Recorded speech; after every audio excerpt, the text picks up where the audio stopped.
In the fast-paced world of today's marketplace, are you looking at your business and wondering, what will it take to get known and drive traffic? This is Your Business Matters Show, the place where your host, Kevin Yoon, shines the spotlight on industry leaders to discover the power of business matters, to share the insight that can positively impact your bottom line. Success is not about knowing your business matters. It is what you're doing with what you know. Turn up the sound and get ready for Your Business Matters Show. Here's your host, Kevin Yoon. Imagine you're responsible for 20,000 employees in 35 facilities across 7 countries. You travel 95% of the time. Then you know you need a team, and you know you have to have your employees engaged. But how do you do it?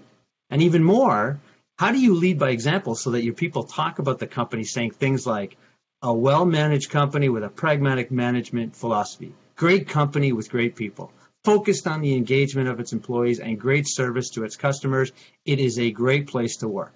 Well, that's what we are going to find out today. That's actually the life of my special guest, Dave Webster, the CEO of Electrical Components International, where he has built and led the team since 1997 that produces $1 billion in revenue. Not sure where he finds the time, but he also he follows the game of hockey. Of course, my passion. And now this is a man of my own heart. Dave Webster, thanks for joining me today. Thanks, Kevin. Good to be here. I got some really cool questions because I want to dive in. You've built a pretty big team, and things don't happen overnight. But what were some of, let's say, the fundamental principles that made sure that as your team grew, you were like, we have to do this if we want to get to the size that you are today? Say it again, Kevin. As you're building your team, and we know things don't happen overnight, but there were probably for. Oh, great. Let me stop Facebook. Okay. I'll ask the question again. You built a big team. Things don't happen overnight, but what were some of the fundamental principles you made sure happened that while you were building the team? Well, I think one of the key things is communication and transparency with your team. I think it's important that you set out a clear, concise strategy. You communicate that throughout your organization so everyone understands where you're going. But when you really look at what's critical as a leader, trust is extraordinarily important. So you have to make sure that your team has trust in you. As a leader, you have to have some competency as well, but really trust is one of the key elements. So you want to build a team that's based on trust and communication. Now, would you say that those are pretty timeless? Like, you've been doing this a long time. Have you noticed any ups and downs, or is it pretty much the same thing year after year? Yeah, it's actually fascinating that you ask that question because things have changed. When you look at the current generation, the move from the baby boomers, and at the tail end of the baby boomers, and they're retiring and moving out of the workplace and being replaced by the millennials. The reality is there are generational differences, and you have to be sensitive to that. When I really started working, people thought you treated everyone the same way. I mean, the reality is it's not the case. You have to gauge everyone differently because everyone has different views and different desires and different wants and have different thoughts about the work-life balance. So to really be successful, you have to have a very flexible management style as well. Now, with the advent of technology, social media, all this kind of thing, do you kind of see how you engage or how you bring people on board? So they're not employee yet, but as you bring on, are you still going at it the same way as you did, we'll say years ago, going, we got to find the right talent? Because it's about finding the right player, if you will, on a team, right? Clearly. Yeah, that's clearly different as well. I mean, the basis upon which people get engaged, even the work environment, so we find ourselves, as you mentioned, we have 20,000 employees and we're working in different countries. Well, no matter where you're working, people have a cell phone and they don't want to be away from their cell phone very long. So if you have people that are working in an assembly environment, we literally have to give them breaks so that they can go and check their phone. Otherwise, they're checking their phone in the middle of their work activity. So the world is different, and technology plays a big part in it. I mean, there's a lot of ways in which technology has advanced processes, procedures, made things more efficient. But there are challenges to technology as well. And, when I think back to, because you guys are much on the production side and manufacturing, years ago it was just, let's hire somebody, just fill that hole. Is the philosophy changed where it's not about filling the hole, but actually having kind of that right person in the right position? Yeah, More of well, a philosophy? the other thing I think that many companies are experiencing today is, and it's really almost everywhere we're working, is there's a lot of labor shortages. I mean, the general economy is relatively strong, very difficult to find workers. So, I mean, that's where employee engagement is incredibly important, and that employee engagement is not just with senior or middle management. It's all the way down to your employees on the shop floor. So it is important that when you bring people in, you train them. It's just like a coach in any sports. I mean, you wouldn't throw someone out to play a basketball game and not teach them how to shoot or dribble. And it's critical that we're training people for success at all levels, because if they can't have success, they get frustrated, and there's so many other opportunities for them to work in other places. They'll move on to the next job. So I read some stuff online about the company, and employees very satisfied, especially saying it's quite engaging, which is actually a powerful word, especially today. When the honeymoon's over, you've got somebody on board now. How do you keep that engagement going? Like, how is it that people go, man, it's so engaging here? And I'm thinking of people who are on the line who are, let's say, doing the same thing over and over and over. What is it that maybe you guys have focused on that says this is more engaging than that, whatever it is? It's a lot of things. I mean, it honestly isn't one thing. It's really a very comprehensive program that you have to have. But at the heart of it, it's empathy. The most critical aspect of employee engagement is an employee's direct boss. And so your supervisor has to be displaying empathy. We want our supervisors to know the people that they're working with, understand, their issues, what's going on with their family. It's critically important to have that level of empathy. I think that is the key word in terms of engagement. All right, so this may be the answer to my next question, but I read online some pretty cool things, and it was basically an approval rating of the CEO, and you got 100%. And there was quite a few people, and I'm like, what are your keys, would you say, to being that quality leader? Well, I guess I have a lot of people that are voting for me, and I did not pay them to do it. No, I mean, honestly, I'm proud of that. It's actually interesting. I mean, I think that I've learned from a lot of bad bosses along the way, to be honest with you.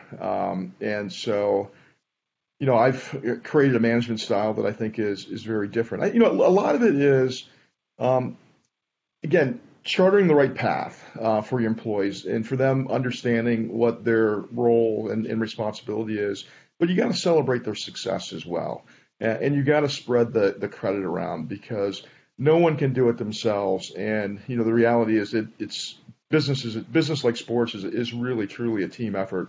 And the focus should be on your team and what they do to make the business successful.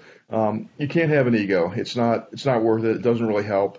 You really have to make sure that you're recognizing and supporting your team to be successful. And I think if you do that, you treat people fairly, you treat people with integrity, you have the right level of empathy with your employees, you'll get rewarded for that.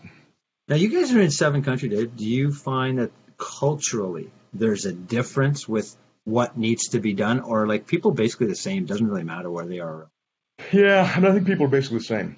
We have manufacturing locations in 7 countries, but we're probably working and having employees in 20 or 25 different countries.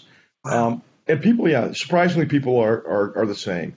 It's actually interesting. We're operating in a lot of low-cost areas, and in the low-cost areas, the engagement principles that you would have in the U.S.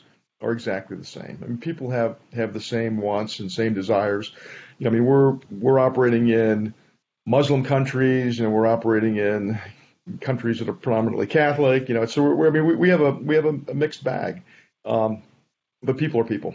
Fundamentally, at the end of the day, They really are. Yeah. There's a lot of good people out there. And I think that's one of the things I appreciate most about this job is really having the opportunity to work across cultures, and see the goodness in people in different places that you don't necessarily otherwise feel or hear if you're just turning on the TV and watching the news. Yeah. If you had to do it, okay, so here's my thing. Here you've gone through, you've had all this success, things have gone well, and it's probably been ups and downs. Like I think people think when somebody's successful, they're in charge of a big company, they go, "Wow, look at them, it's been great for them." But I mean, you've had the ups and downs. If you were going to do it all over again, what are there like some things you go, "Yeah, I think we do this differently," especially when Yeah, it I comes mean, to people, for sure. Yeah, no, absolutely. I mean, the truth of the matter is, I think people that do have success have failures, and you really have to. And I certainly have learned more from my mistakes than anything else that I've ever done. And so you have to survive your mistakes. That's the most critical thing is to be able to survive them. And if you survive them and you're willing to course correct, I think you can be successful. But yeah, but I don't think there's one thing in particular that I would say that was, a glaring error that I made or something I wouldn't want to change. I mean, look, I'm pretty happy with where this business is, but yeah, I mean, I've we've done a pretty good job, and the future's good in the business that I'm working in right now. Yeah.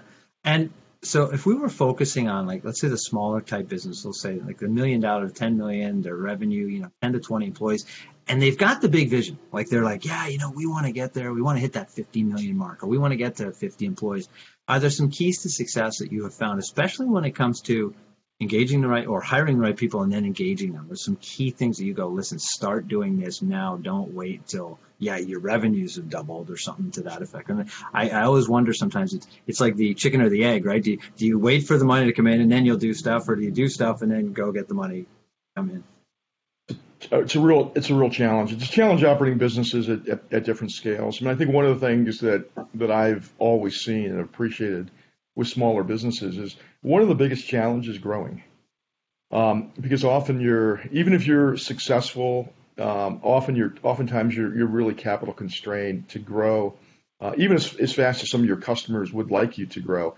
So you really have to be pretty judicious in what you do and how you do it. You can't, and so a lot of times small companies try to grow too fast. I think that's a mistake. A lot of times small companies become too dependent upon one customer or one market. That can be a mistake as well. But it's different. I mean, as a small entrepreneurial company, as a general matter, you have a few key employees that are wearing many hats, and so it's a little bit of a challenge versus a bigger enterprise that is able to really have more specialization across its management team. But it's fun. It's fun to be in a small entrepreneurial environment as well. Now, Dave, like if we look at you from a leadership perspective, do you give a lot of autonomy to your whole teams, like no matter where they are in the world, or is it very much like everybody follows this plan and this is what is our key to success? Yeah, I think one of the things the plans are slightly different based on the different business units that we have, but fundamentally, we're operating and standardizing the business across the globe. But we really do, when we have a very defined business plan. We have a very defined growth strategy that everyone knows exactly what that is and how they fit into that growth strategy.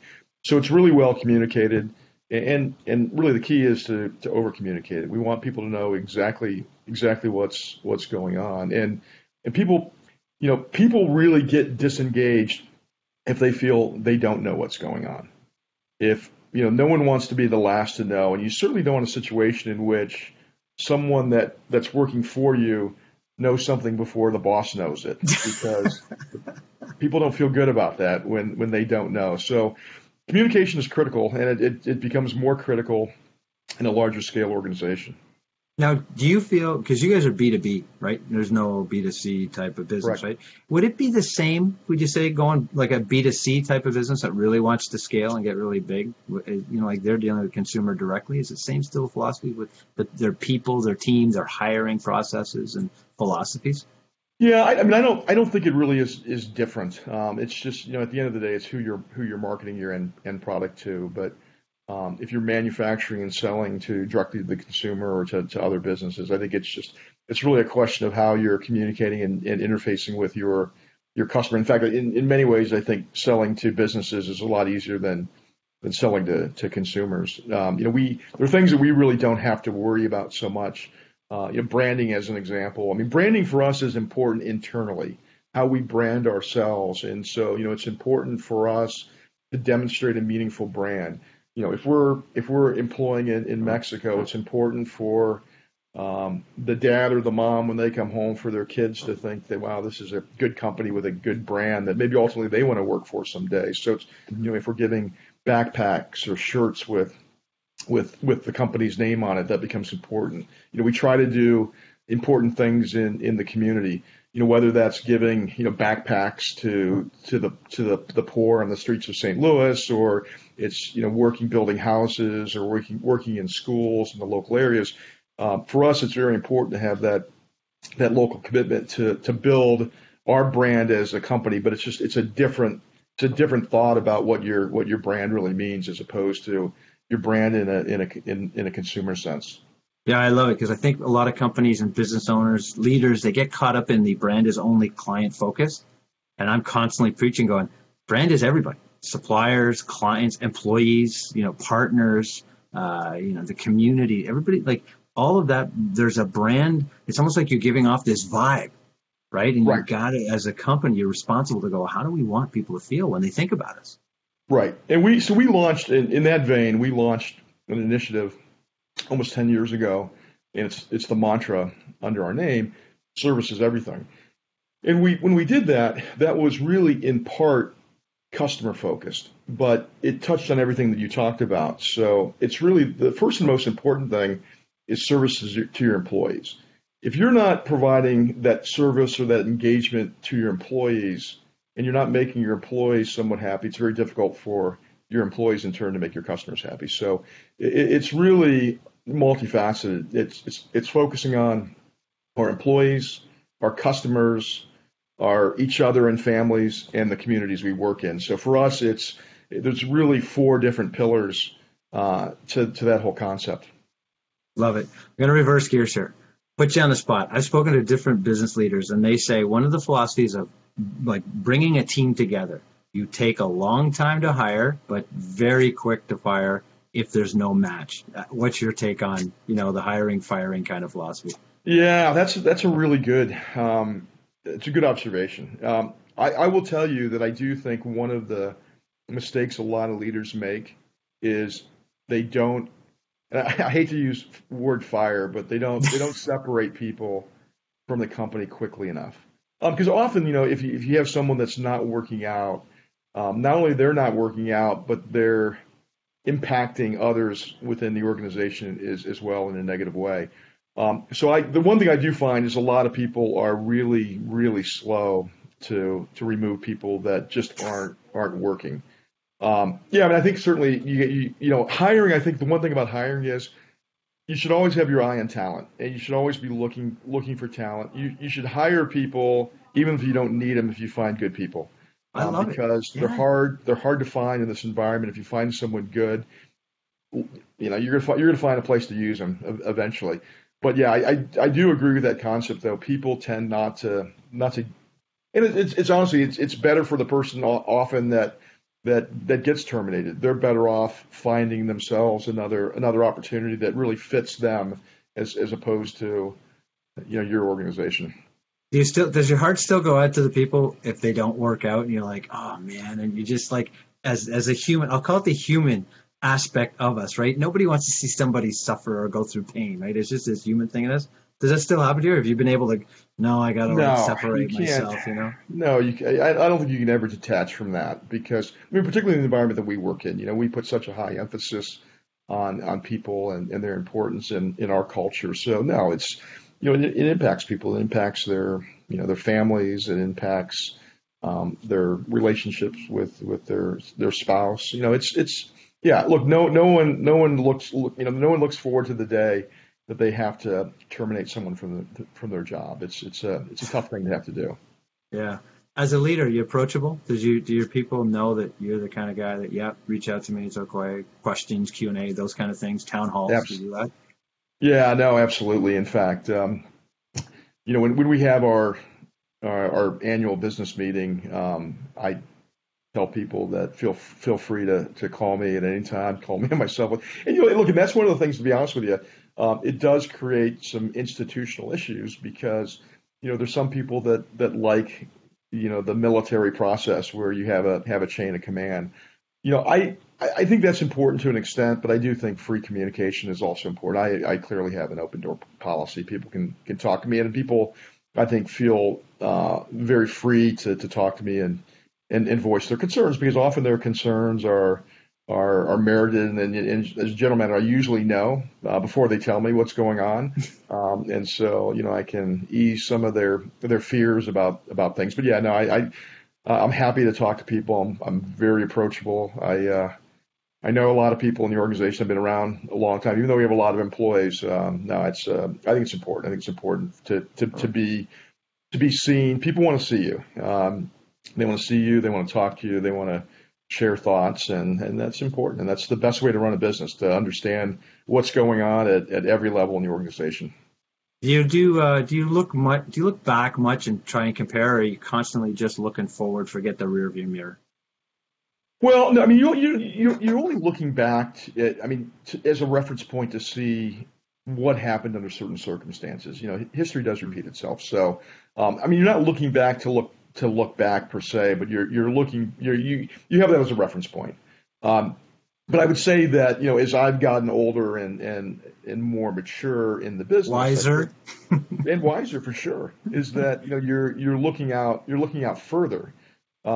Even though, the environment is such today that change is a constant and change is much faster than it ever was, I think you have to look out. You have to understand what challenges you're going to face in 6 months from now, a year from now.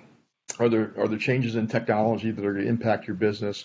If you're not doing all those things, your business can become Darwin pretty quickly. So you really, really have to make sure that you're understanding everything that's going on with your technology, your customers, where you're operating. And, like today, think about all of the uncertainty in the business world today with trade wars, challenges with access to labor. We've got an unbelievably strong economy right now, and hopefully it'll continue. But there's a tremendous number of challenges that we're facing in businesses today, and uncertainty.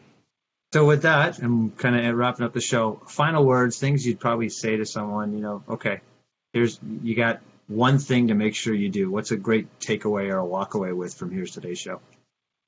Well, I think for someone in their business career, certainly having a good work ethic is important. I like to use this Jerry Rice's saying that, today I do what others won't, so tomorrow I can do what others can't. And I think that's important. And so, while work ethic is important, having integrity is important. I think those are probably two of the key items to success in business. Yeah, and I love it because it really stems from, it doesn't matter the level of position you're in. Like the work ethic, from you, the CEO, down to I'll call it the lowest person on the totem pole, right? In whatever country, everybody can have a work ethic. It's not, Absolutely. because I'm an executive, I don't have to, or, I'm this. Everybody's got work ethic. I love it. And I'll tell you, the one thing I can say in our business, we have some incredibly dedicated and hardworking people. They amaze me. So I'm very proud of the people we have. Love it. People can find more about the company and what you guys do. What's the best place? Well, I hate to say, if I have one regret, it's how bad our website is. But we do have a website that you can see that we're highly underinvested in. But I think it's ECINTL.com. Perfect. ECINTL.com. Dave, thanks for taking the time today. I know you're busy. You got to run. You got lots going on. Appreciate you and all your insight today. It was fantastic. Thanks, Kevin. Appreciate it. Thanks for another show here of Your Business Matters show. My name is Kevin Hune, and thanks for joining us.